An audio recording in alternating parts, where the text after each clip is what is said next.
क्षण कर्म चेतन बंधकारु कर्म के अवसान का, कह कर स्वरूप यथार्थ जग का जो किया उपकार है, उसके लिए जिन वाणी माँ को वंदना शत बार है, वंदना शत बार है, वंदना शत बार है।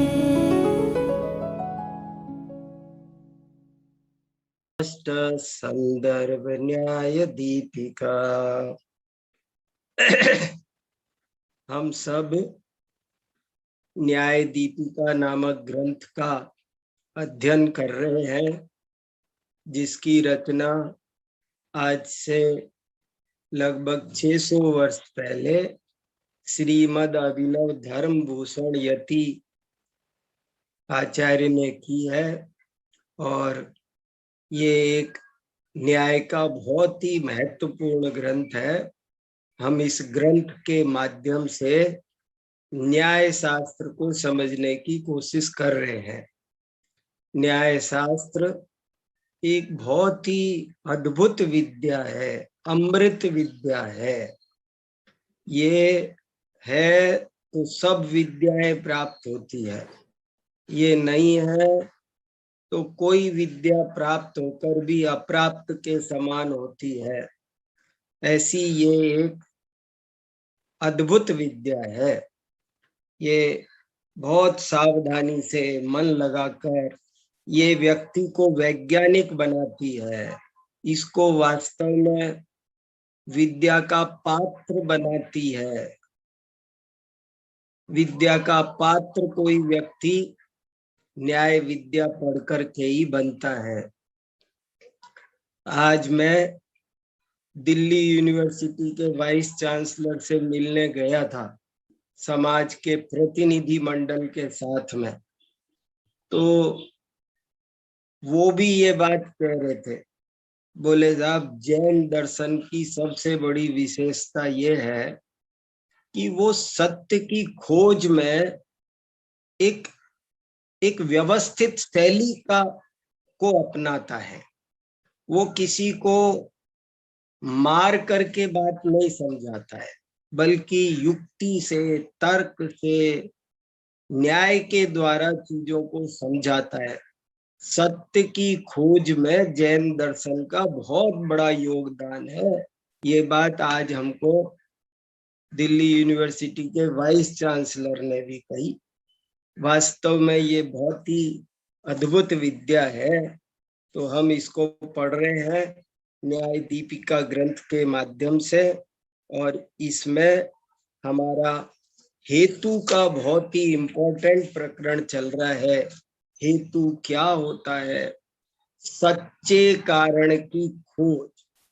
देखो, सारा दारो मदार इसी बात पर तो है, सच्चे कारण की खोज। हमको सुख चाहिए, हमको दुख से बचना है, तो हमको जब तक ये नहीं पता कि सुख का सही कारण क्या है, दुख का सही कारण क्या है, जब तक हमको मुक्ति का सही कारण क्या है, संसार का सही कारण क्या है, सच्चे कारण की खोज को ही न्याय शास्त्र कहते हैं।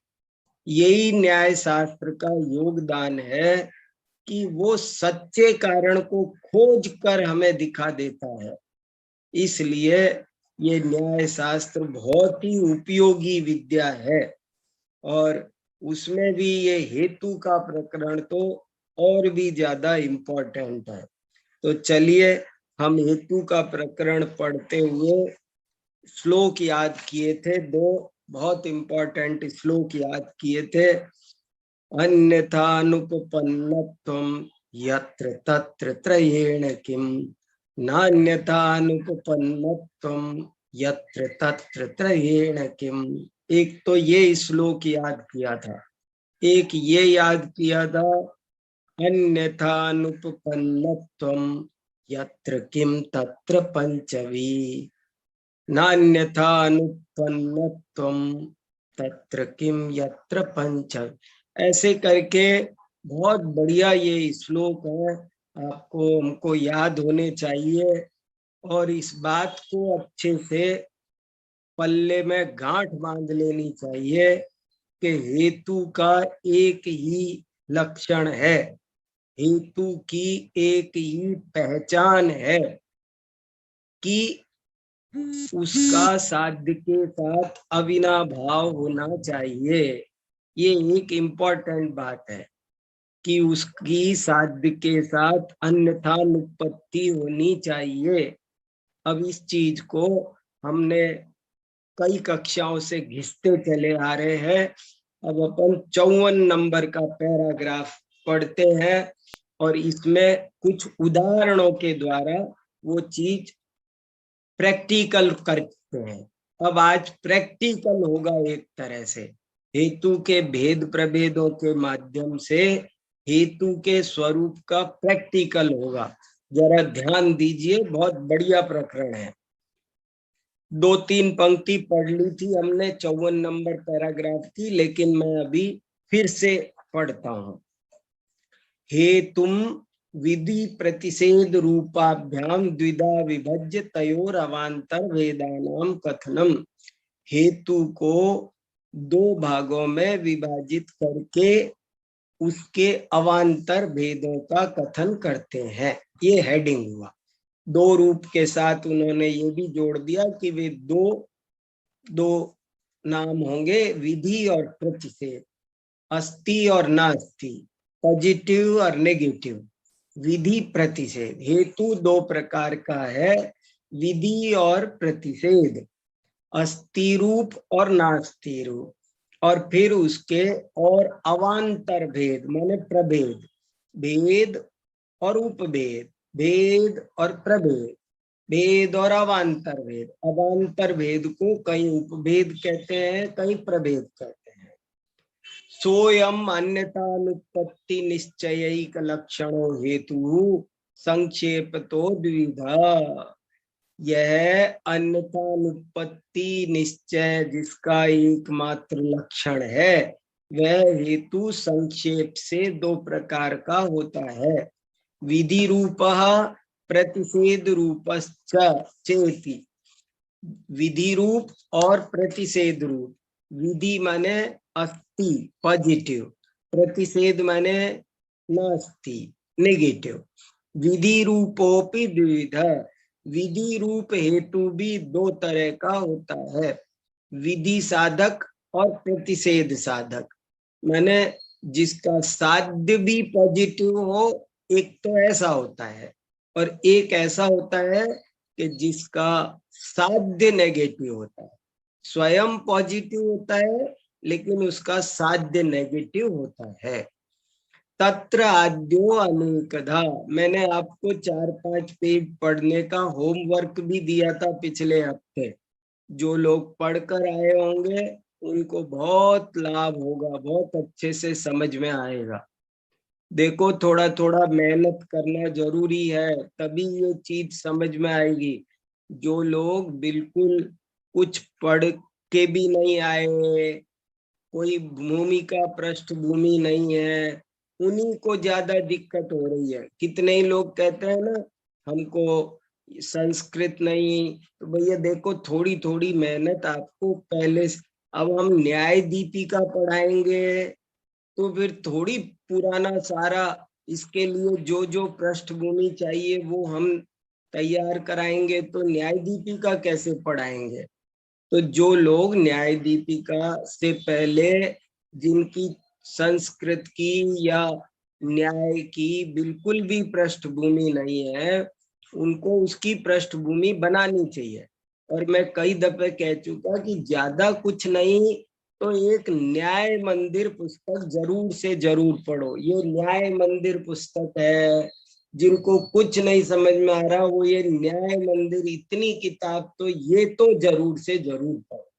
ये पढ़ेंगे तो सब चीजें सब समझ में आने लगेगी।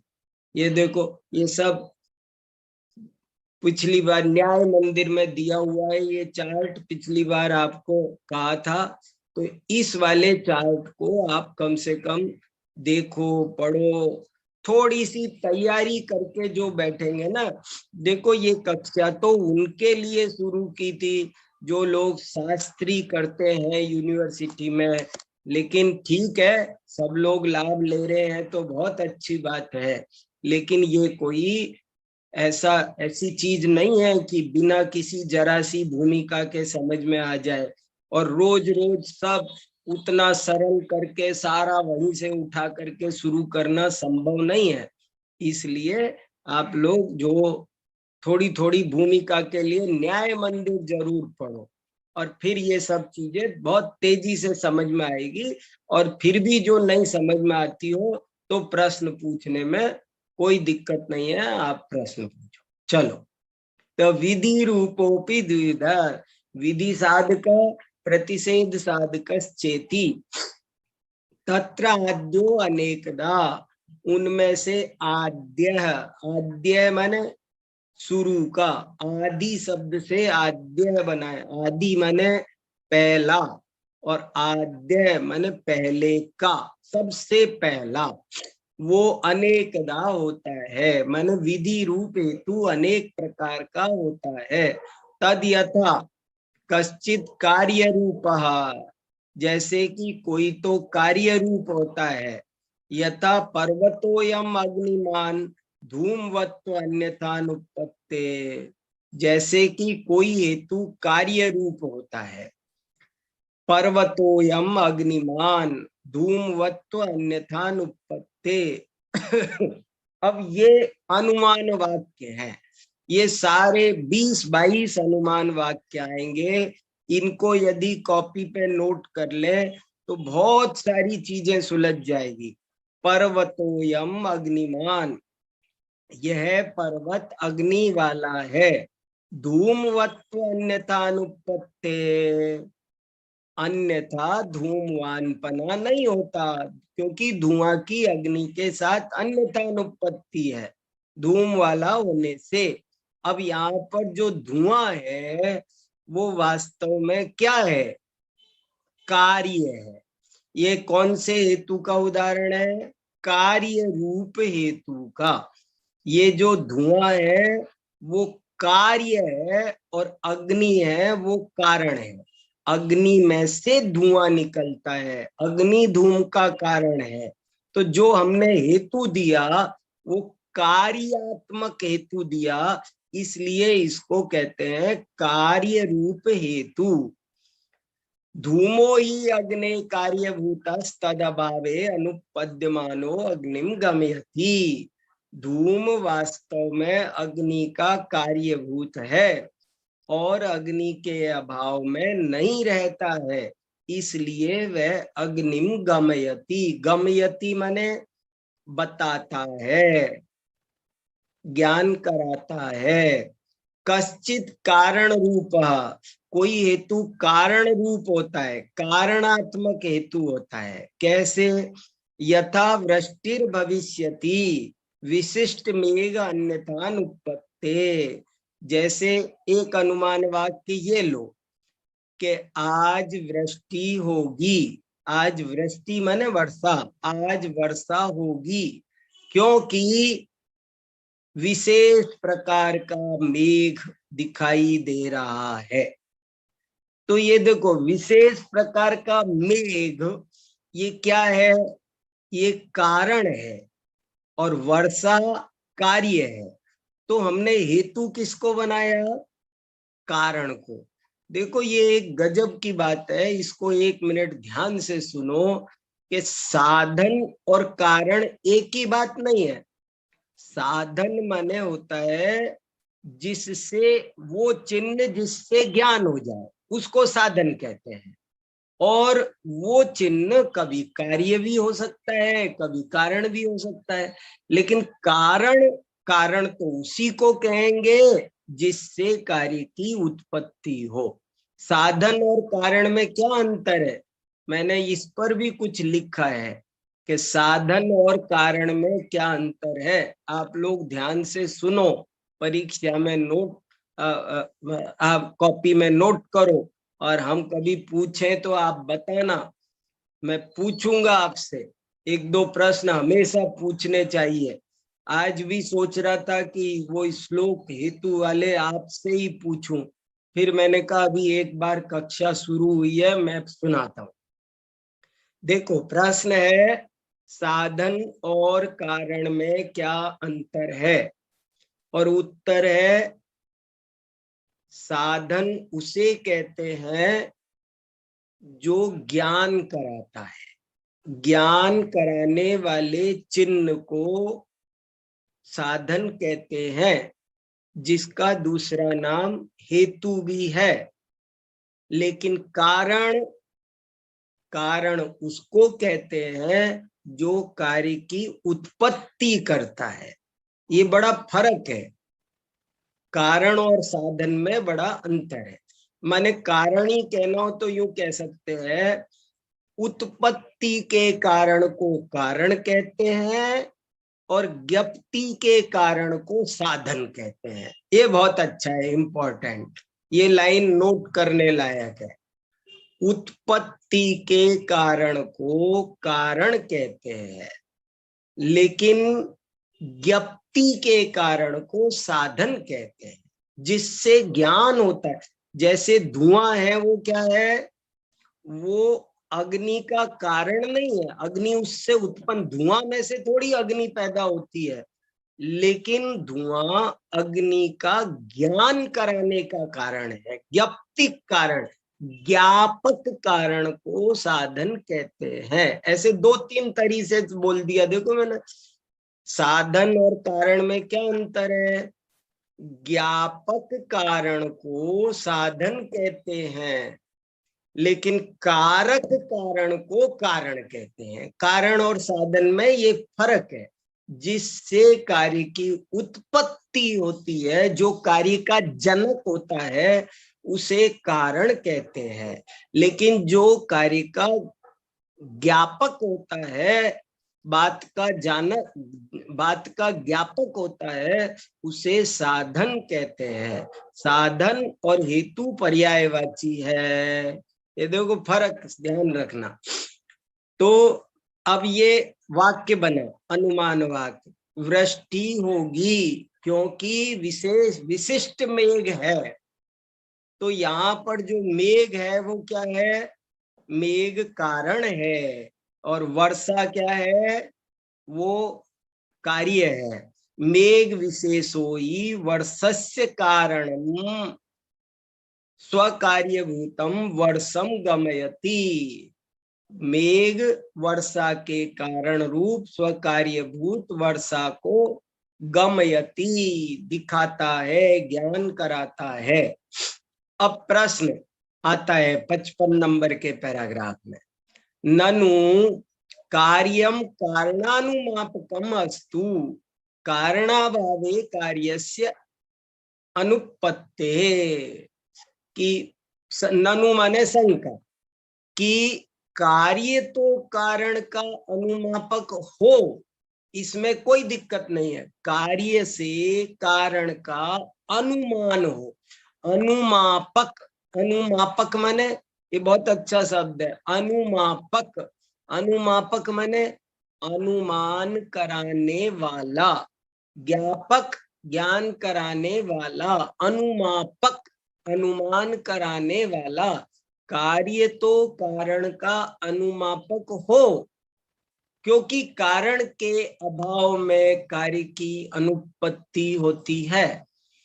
किंतु कारणम तो कार्याभावेपि संभवति, लेकिन कारण तो कार्य के अभाव में भी होता है। यथा धूमाभावेपि संभवन वह्नि सुप्रतीता, धूम के अभाव में भी अग्नि होती है। अतएव वह्निर न धूमम गमयति इति चेत, इसलिए वह्नि धूम की का ज्ञान नहीं कर। धुआं तो अग्नि का ज्ञान कराता है सर, लेकिन अग्नि थोड़ी धुआं का ज्ञान कराती है, क्योंकि अग्नि तो बिना धुआं के भी होती है। तो आपने कारण को क्यों आपने साधन माना? कार्य को, प्रश्न समझ में आया? ये प्रश्न, इति चेत, इति चेत माने ऐसा कोई प्रश्न पूछे तो।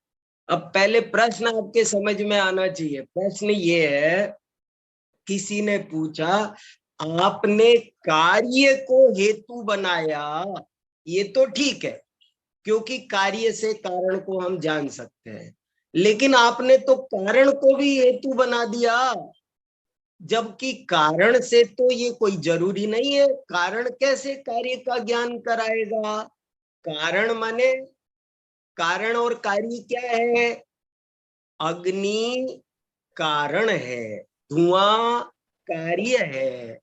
तो धुआं से अग्नि का ज्ञान होता है ये तो ठीक है, लेकिन अग्नि से धुआं का ज्ञान कैसे होगा? सर आपने ये क्या किया उल्टा।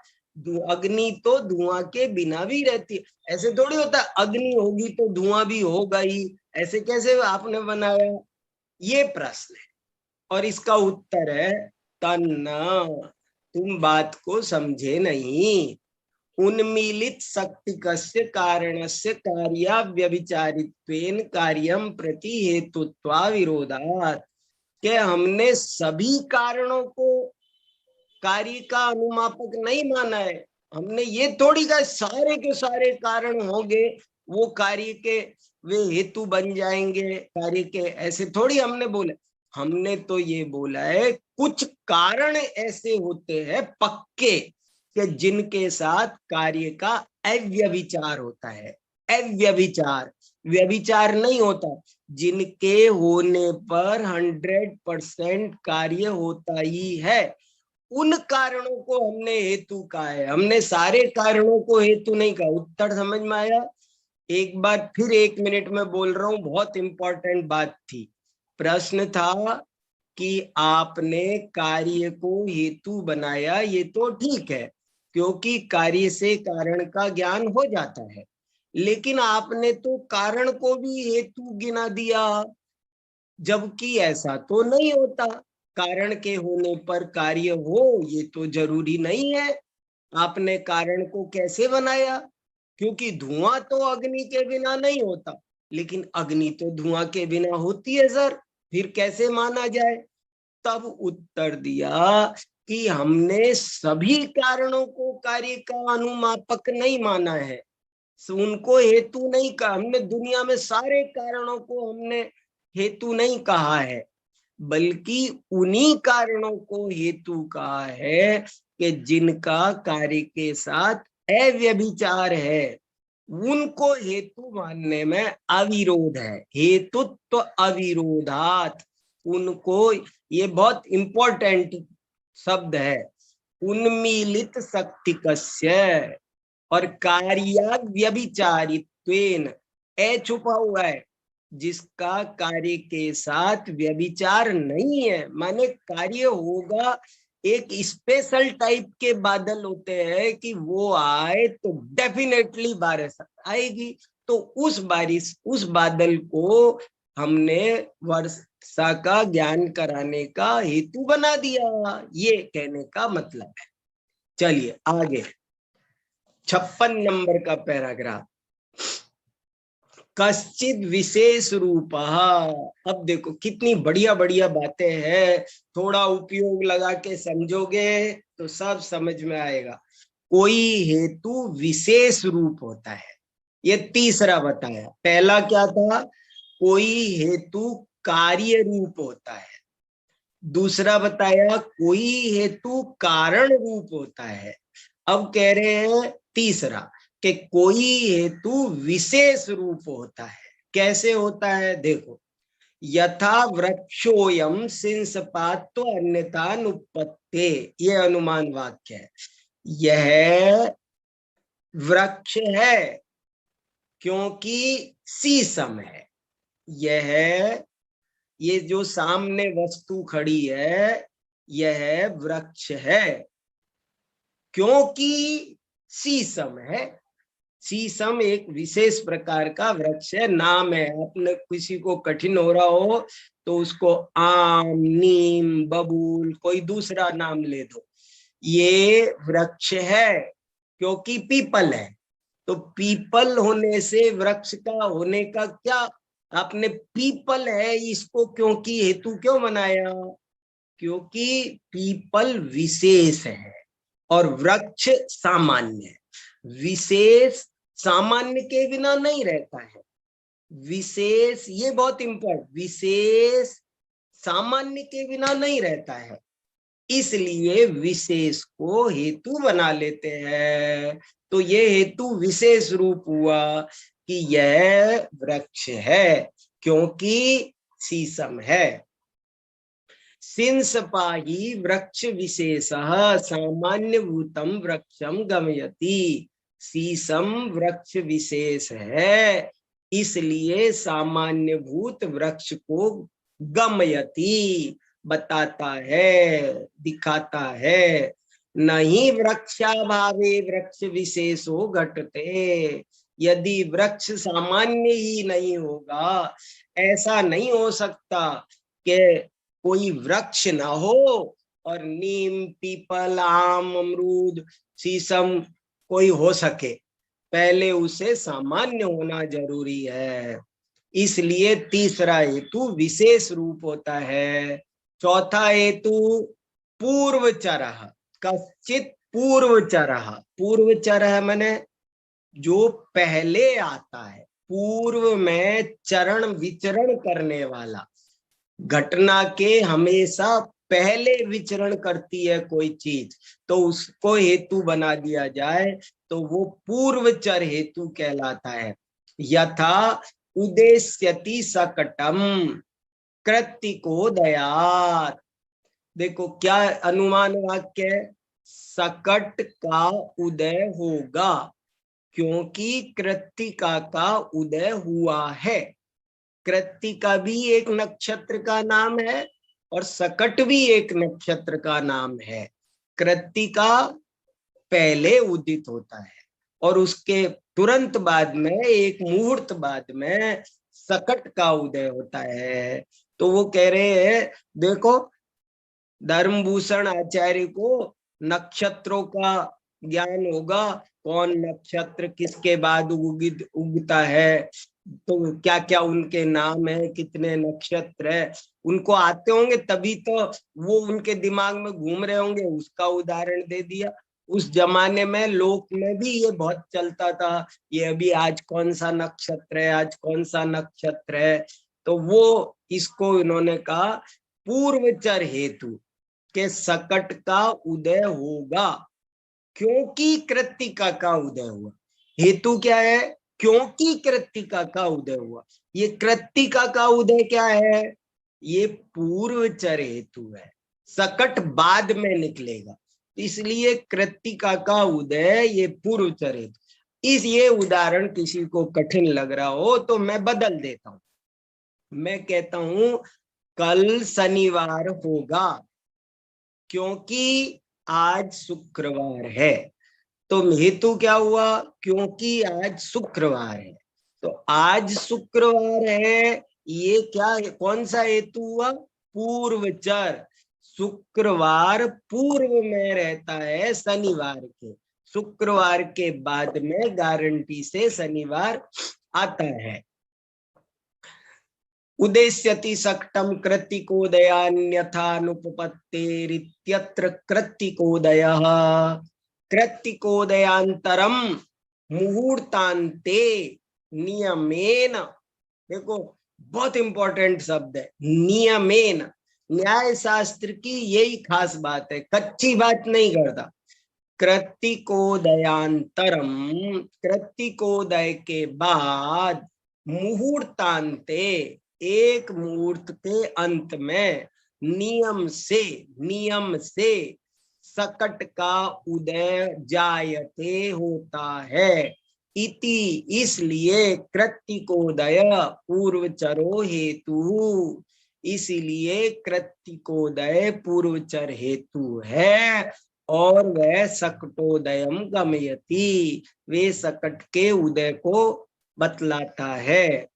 कश्चिद उत्तरचरः, अब देखो कौन सा आ गया ये, पहला क्या था, कारण रूप, दूसरा कार्य रूप, तीसरा विशेष रूप, चौथा पूर्वचर, अब पांचवा नंबर आया उत्तरचर। कोई हेतु उत्तरचर होता है, कैसे, उद्गाद भरणी प्राक कृत्तिकोदयात् इत्यत्र कृत्तिकोदया। अब देखो, अब ये भरणी भी एक नक्षत्र का नाम है, तो पहले भरणी उदित होता है। देखो ये कम से कम 3 नक्षत्रों का क्रम याद रख लो।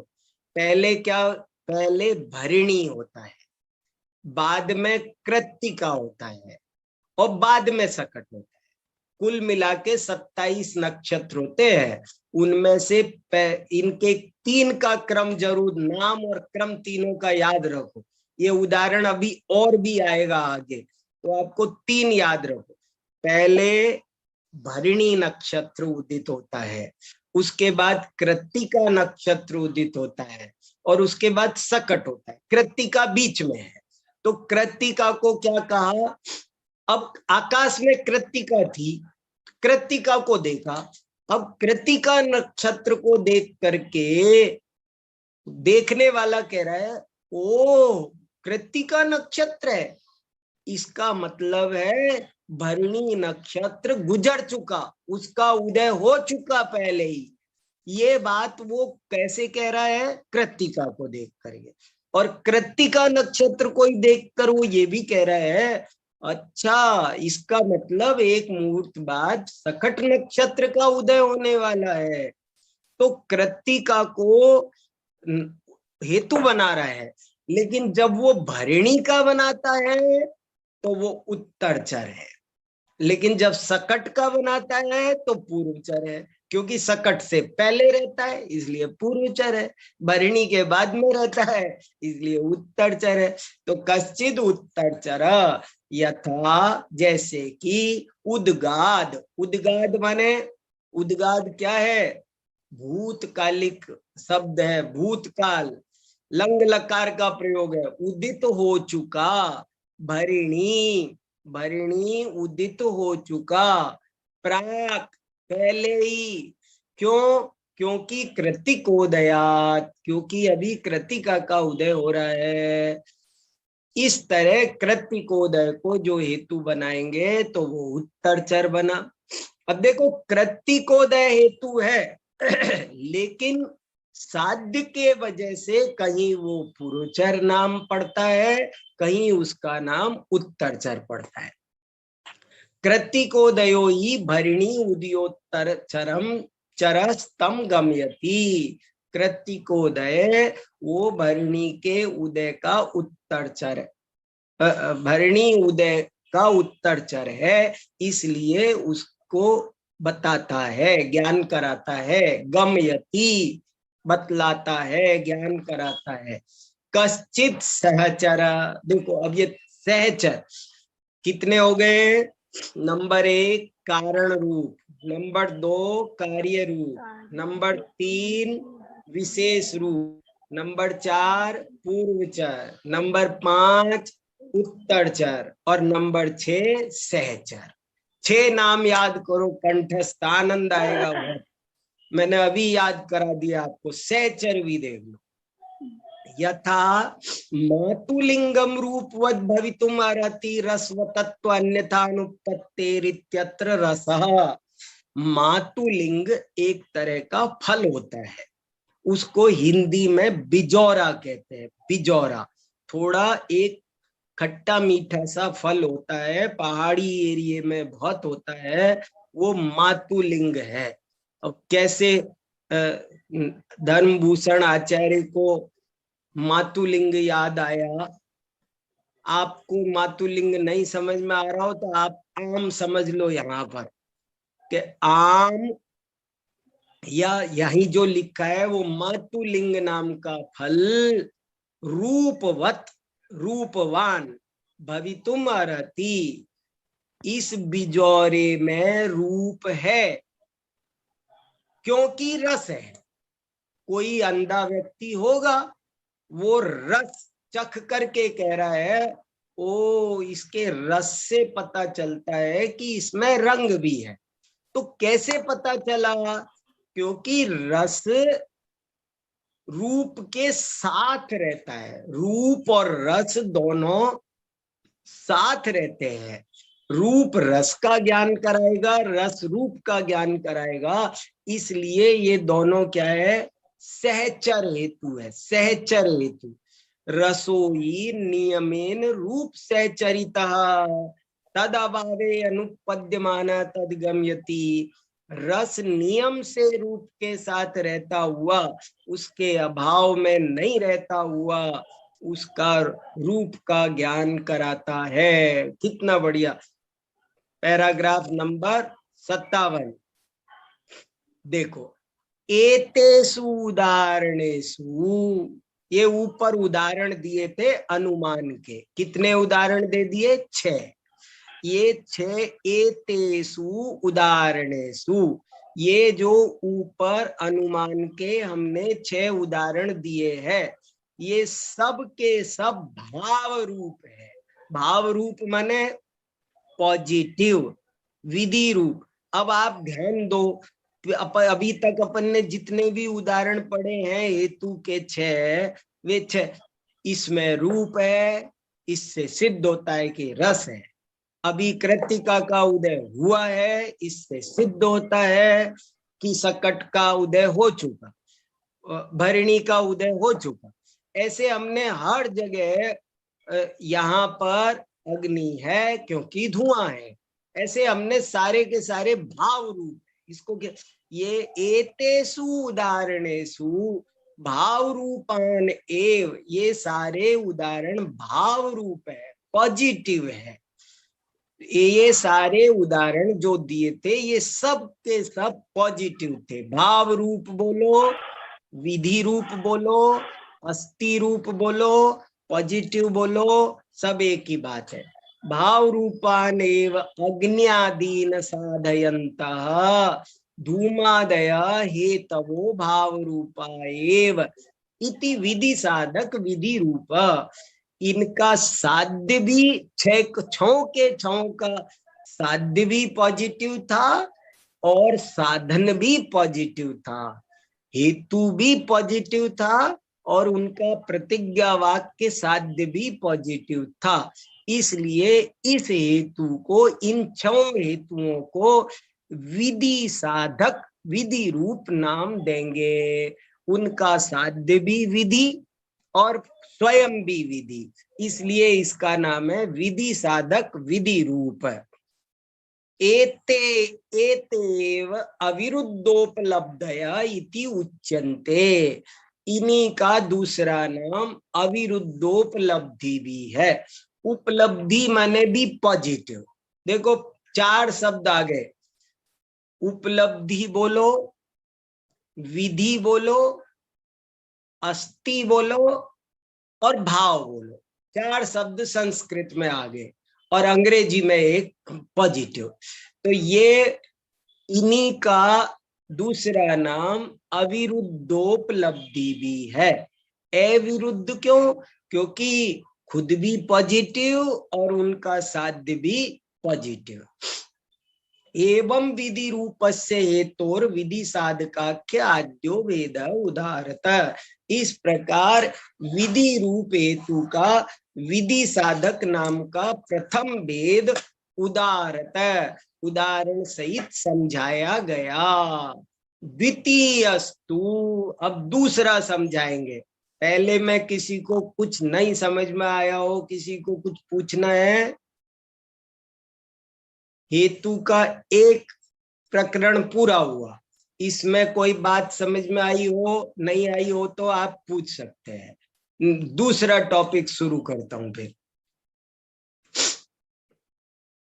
द्वितीयस्तु, हैंड रेज कर देना जिसको कुछ पूछना हो। द्वितीयस्तु निषेध साधकाख्य, दूसरा जो है वो निषेध नाम का है, निषेध साधक आख्य, आख्य माने नामक, निषेध साधक। निषेध, अब ये याद रखना, अब उल्टा हो जाएगा सारा का सारा।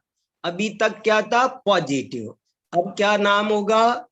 निगेटिव। निषेध माने निषेध बोलो, नास्ति बोलो और क्या 4 के उल्टे कर दो, भाव का अभाव बना दो, ऐसे बन जाएंगे। और उपलब्धि का अनुपलब्धि बना देंगे। ये दूसरा निषेध साधक नाम का, और उसका नाम विरुद्धोपलब्धि होगा, क्योंकि तस्यैव नामांतरम, ये विरुद्धोपलब्धि इसका दूसरा नाम होगा, क्योंकि ये विरुद्ध होगा। विरुद्ध माने ये साध्य होगा निगेटिव, लेकिन हेतु होगा पॉजिटिव। देखो फिर सुनो, साध्य क्या होगा? निगेटिव।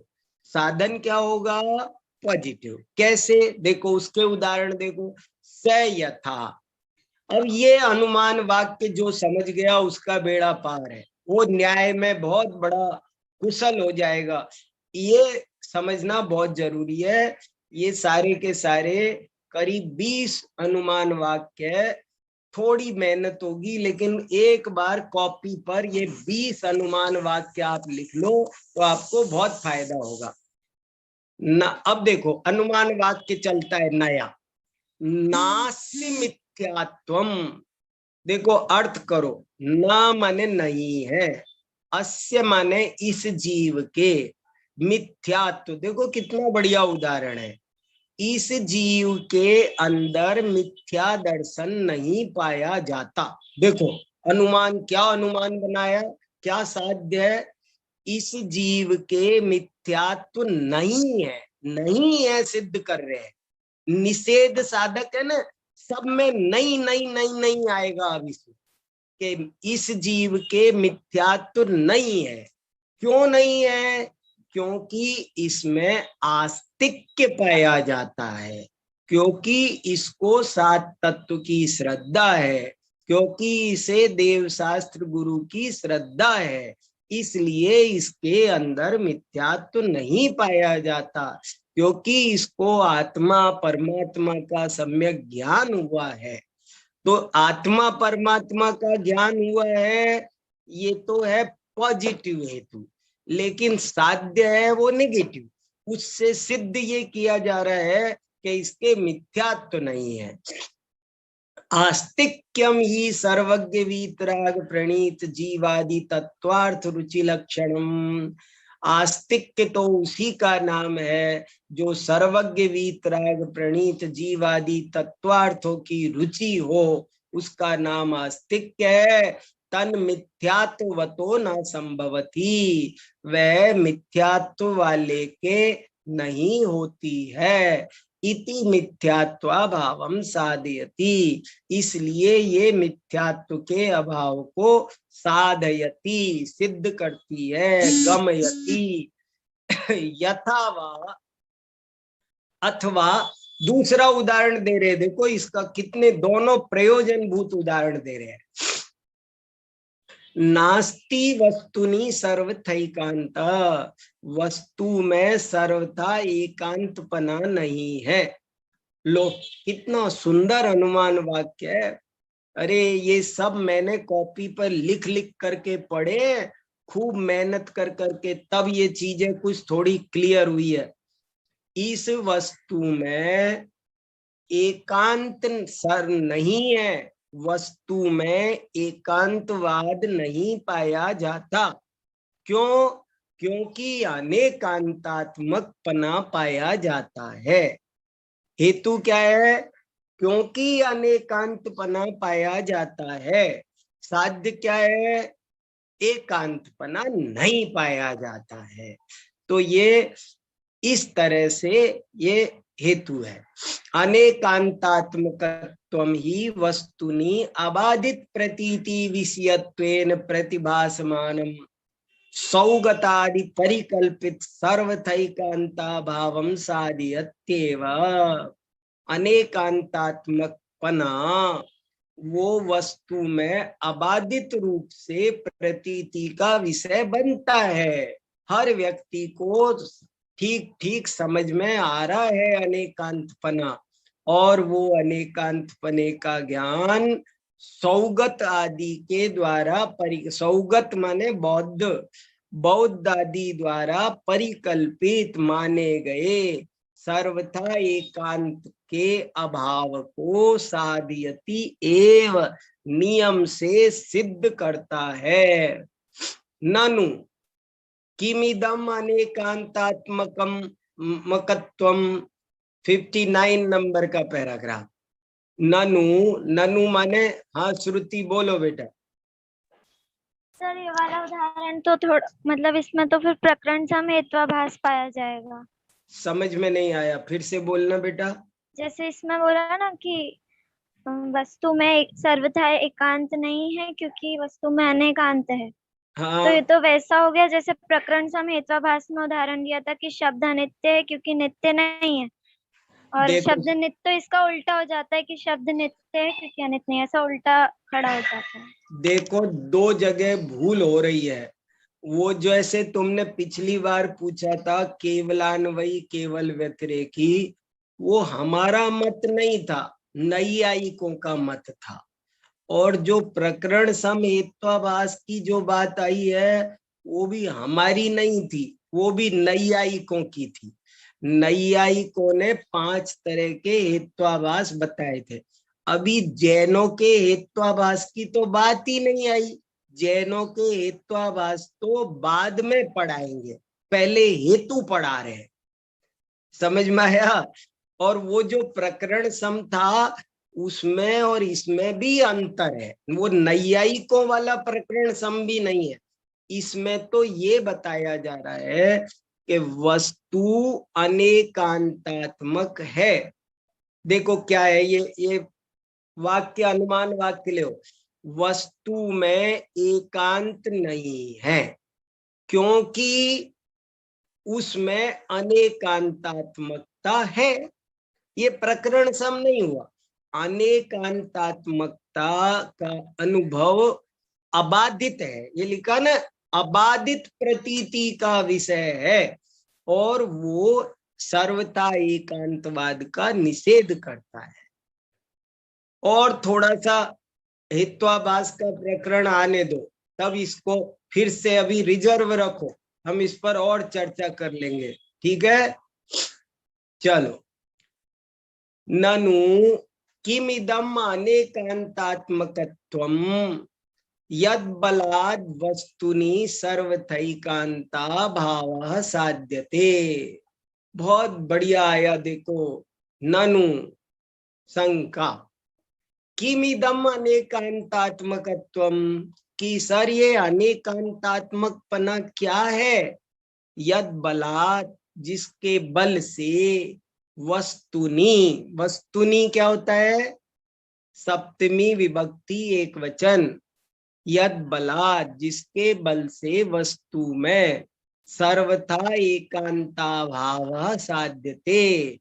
प्रश्न है ये, कोई शिष्य पूछ रहा है कि ये अनेकांतात्मकता क्या होती है जिसकी वजह से, जिसके बल से आप वस्तु में सर्वथा एकांत का अभाव सिद्ध कर रहे हो? है क्या वो अनेकांतात्मकता? इति चेत, ऐसा कोई पूछे तो उच्यते, उसी का उत्तर दे रहे हैं, सर्वस्मिन्नपि जीवादि वस्तुनि भावाभाव रूपत्वम एकानेक रूपत्वम नित्यानित्य रूपत्वम इत्येवम् आदिकम अनेकांतात्मकत्वम। ये एक तरह से अनेकांत की परिभाषा हो गई। सर्वस्मिन् अपि जीवादि वस्तुनि, सर्वस्मिन् अपि, सभी, सभी में, सभी जीवादि वस्तुओं में भावा भाव रूपत्वम, भावा भाव माने अस्ति नास्ति, भाव माने अस्ति, अभाव माने नास्ति। सभी जीवादि वस्तुओं में अस्ति नास्तित्व पाया जाता है, एकानेक रूपत्व पाया जाता है। वही वस्तु अस्ति भी है, नास्ति भी है, एक भी है, अनेक भी है। नित्यानित्य रूपत्वम, नित्य भी है, अनित्य भी है। इत्येवम् आदिकम अनेकांतात्मकत्वम, ये सब ऐसे रहना, एक साथ परस्पर विरुद्ध धर्मों का रहना, भाव और अभाव, एक और अनेक, नित्य और अनित्य, इनको एक साथ रहना, इसी का नाम अनेकांतात्मकत्वम है, इसी का नाम अनेकांतात्मक पना है। एवं विधि रूपो हेतु दर्शिता, इस प्रकार विधि रूप हेतु दिखाया गया, दर्शिता दिखा दिया गया। दो तरह से विधि रूप हेतु समझा दिया। तो देखो कितना बन गए, सारे भेद बनते जा रहे हैं। वो चार्ट में बाद में देखेंगे, अभी थोड़ा सा और करेंगे, बाद में चार्ट देखेंगे, चार्ट कल पूरा देखेंगे। प्रतिषेध रूपोपि हेतुर द्विविधा, प्रतिषेध रूप हेतु भी दो प्रकार का होता है। देखो ये पांचवा अलग शब्द आया, प्रतिषेध। एक शब्द हो गया नास्ति, एक हो गया अभाव, एक हो गया निषेध, एक हो गया अनुपलब्धि, और एक हो गया प्रतिषेध। कैसे कैसे देखो, प्रतिषेध, प्रतिषेध माने निगेटिव। प्रतिषेध रूपोपि हेतुर द्विविधा, प्रतिषेध रूप हेतु भी दो प्रकार का होता है। विधि साधक, प्रतिषेध साधक चेति, पॉजिटिव का साधक या नेगेटिव का साधक, विधि का साधक या प्रतिषेध का साधक। तत्र आद्यो यथा, अब उसमें से पहला ऐसे होता है, देखो उदाहरण दिया, जैसे कि, यथा माने जैसे कि, अस्त्यत्र प्राणिनी सम्यक्त्वम विपरीताभिनिवेशा भावात्, इस प्राणी में, देखो प्राणी, प्राणी माने क्या होता है, ये सब समझने की चीज है। प्राणिनी, प्राणिनी माने प्राणी में सप्तमी एक वचन है। प्राणी, प्राणी माने प्राण वाला, जैसे दानी दान वाला, क्रोधी क्रोध वाला, मानी मान वाला, ऐसे ही प्राणों प्राण, प्राणी माने, प्राणी शब्द जीव का पर्यायवाची नहीं है, संसारी जीव का पर्यायवाची है। सिद्ध भगवान प्राणी नहीं है, क्योंकि सिद्ध भगवान में प्राण नहीं होते हैं, लेकिन संसारी जीवों में प्राण होते हैं। यहाँ संसारी जीवों को अस्त्यत्र प्राणिनी, इस प्राणी में सम्यक्त्वम विपरीताभिनि, चैतन्य प्राणों की अपेक्षा भले सिद्धों को भी प्राणी कहो, पर वो निश्चय प्राण करके कहना पड़ेगा। व्यवहार प्राण 10 प्राण जो होते हैं वो सब उन सिद्धों में नहीं पाए जाते। अस्त्यत्र प्राणिनी सम्यक्त्वम, इस प्राणी में सम्यक्त्व है। क्यों, कैसे पता चला, विपरीताभिनिवेशा भावात्, क्योंकि इसमें विपरीत अभिनिवेश नहीं पाया जाता। अभिनिवेश माने मान्यता, विपरीत मान्यता नहीं पाई जाती है, इसलिए इसमें सिद्ध होता है कि इसमें सम्यक्त्व है। अत्र विपरीताभिनिवेशा भाव प्रतिषेध रूप, यहाँ विपरीत अभिनिवेश का अभाव होना ये प्रतिषेध रूप हेतु है, और सम्यक्त्व है वो सद्भाव है, पॉजिटिव है, उसको साधयति प्रतिषेध रूपो विधि साधक हेतु। द्वितीयो यथा नास्त्यत्र धूमो अग्नि अनुपलब्धे, किसी को कुछ कहना है, हमारे पास 5 मिनट बाकी है, फिर मत बोलना। किसी को कुछ पूछना हो तो पूछो, सब समझ में आ रहा है अच्छे से, कहीं किसी को दिक्कत तो नहीं हो रही भैया? संदेश जी, किसी का कोई हैंड रेज हो तो देखना, देखो जी भाई, अभी किसी का नहीं है। हाँ ठीक है, स्पष्टता से समझ में आ रहा है, बहुत अच्छा। हाँ सरल है, और कल चार्ट दिखा के भी समझाएंगे। द्वितीयो यथा, दूसरा इस तरह है, नास्त्यत्र धूम अग्नि अनुपलब्धे। दूसरा ये अनुमान वाक्य देखो, ये सब अनुमान वाक्य लिखने के हैं। नास्ति अत्र धूम, यहाँ धुआं नहीं है क्योंकि अग्नि नहीं है, ये वाक्य बना। अब देखो यहाँ दोनों चीज नेगेटिव बन गई। यहाँ देखो अनुमान वाक्य देखो, यहाँ धूम नहीं है क्योंकि अग्नि नहीं है। तो क्योंकि अग्नि नहीं है ये भी नेगेटिव, और धूम नहीं है ये भी नेगेटिव, इसलिए ये हो गया निषेध साधक निषेध रूप। निषेध साधक, साधक भी निषेध और रूप भी निषेध। नास्त्यत्र धूमा अग्नि अनुपलब्धेर इत्यत्र अग्नि। हाँ, और जरा सा आगे, अग्नि अभाव प्रतिषेध रूपो धूमा भावम प्रतिषेध रूपम एव साधयति। प्रतिषेध रूप धूम का अभाव है और वो प्रतिषेध रूप को ही सिद्ध कर रहा है, इसलिए ये प्रतिषेध रूप प्रतिषेध साधक हेतु हुआ। तदेवं विधि प्रतिषेध रूपतया द्विविधस्य हेतु हो कतिचिद अवांतर भेदा उदारता। तदेवं, इस प्रकार से विधि प्रतिषेध रूप दो तरह का हेतु होता है और उस हेतु के हेतु हो षष्ठी एक वचन कतिचित थोड़े से, अवांतर भेदा उदारता उनके कतिचित माने कुछ, अवांतर भेद यहाँ हमने उदाहरण देके आपको समझाए। विस्तरतस्तु परीक्षा मुक्ता प्रतिपत्तव्या। विस्तार से तो विस्तरस्तु, विस्तार से तो परीक्षा मुक्तः। परीक्षा मुख एक बहुत बढ़िया न्याय का ग्रंथ माणिक नंदी आचार्य का, और वो कह रहे हैं कि मैंने कुछ उदाहरण आपको यहाँ दिए हैं, सबके उदाहरण चाहिए अगर आपको देखना तो परीक्षा मुक्ता प्रतिपत्तव्या, तो परीक्षा मुख से जानना चाहिए। इत्थम उक्त लक्षणा एव हेतवा साध्यम गमयन्ति। इस प्रकार उक्त लक्षण वाले ही हेतु होते हैं और वे ही साध्य का ज्ञान कराते हैं।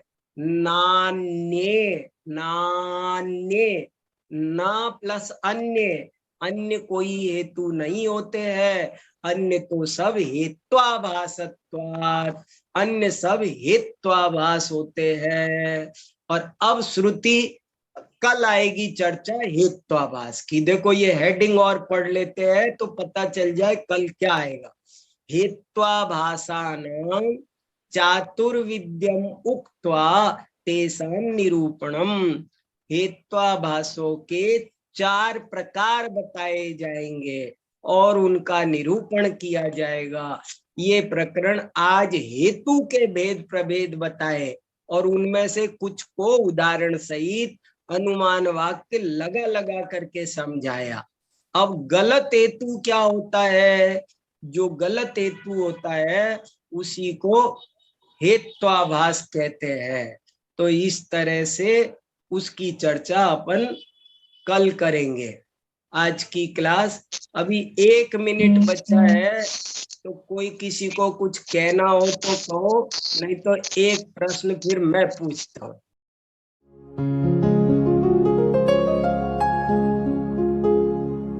निज निधि निज में बताए यह अनंत उपकार है, उसके लिए जिन वाणी माँ को वंदना शत बार है, वंदना शत बार है, वंदना शत बार है।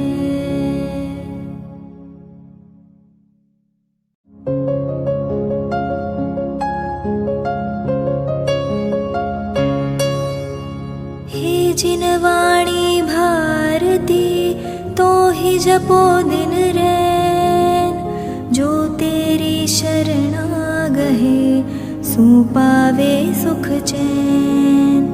जा वाणी के ज्ञान ते सूझे लोकालोक, सो वाणी मस्तक नवो सदा देत हो